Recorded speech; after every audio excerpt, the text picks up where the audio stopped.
Vote দিতে গিয়ে যে এরকমটা হবে আমি কখনোই ভাবতে পারিনি। কি হয়েছে চলো সেটা তোমাদের সঙ্গে শেয়ার করি। তার আগে ভিডিওটা স্টার্ট করে নিই। হ্যালো এভরিওয়ান, কেমন আছো তোমরা সবাই? আমি সাথী, তো চলে এসেছি আবারও একটা নতুন ভিডিও নিয়ে। আজকে ছিল বিধানসভায় প্রথম দফায় ভোট, সেই জন্য আমিও রেডি হয়ে যাচ্ছি এখানে ভোট দিতে যাওয়ার জন্য। আর এই দিন এত পরিমাণে গরম পড়েছিল যে একদম সীমার বাইরে প্রচণ্ড পরিমাণে গরম ছিল। সেই জন্য আমি চুলটাকে একদম টাইট করে বেঁধে একদম ওপরে একদম টিকিতে তুলে নিয়েছি, যাতে না গরমটা লাগে, চুলটা যেন আমাকে কোনোভাবে ডিস্টার্ব না করতে পারে। সেই জন্য একদম চুলটাকে ভালো করে পাকিয়ে পাকিয়ে একদম উপরে তুলে নিয়েছি। আর ভোট মানেই তো প্রচণ্ড পরিমাণে ভিড় হবে, অনেকেই লোক আসবে ভোট দিতে। তো সেই জন্য দেখো আমি একদম মাথার মধ্যে একদম উপরে তুলে নিয়েছি চুলটাকে। তো এখন আমি একদম রেডি ভোট দিতে যাওয়ার জন্য। আর এই দেখো আমি কানের পরেছিলাম না আগের দিন, যেহেতু আমার বিয়ে বাড়ি ছিল সেই জন্য আমি কানেরটাও পরে নিয়েছি।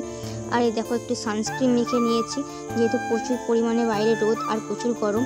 তো চলো এবারে যাওয়া যাক ভোট দিতে যাওয়ার জন্য। আর ভোট দিতে যাওয়ার সময় দেখি আমি কাগজ নিতেই ভুলে গেছি, তারপর কাগজ আর এই ভোটার কার্ডটা নিয়ে নিই। আর তারপর দেখো আমরা বেরিয়ে পড়ে আমি আর মা ভোট দিতে চলে গিয়েছিলাম। আর গিয়ে দেখি প্রচুর খালি, মানে একটু কোনো লাইন ছিল না। আমি ভাবতেই পারিনি যে এতটা খালি থাকবে। জাস্ট গেছি আর টুকুস করে ভোটটা দিয়ে আর বেরিয়ে গেছি, একটু কোনো দাঁড়াতে হয়নি। দেখো আমাদের ভোট দেওয়া কমপ্লিট। টাটা।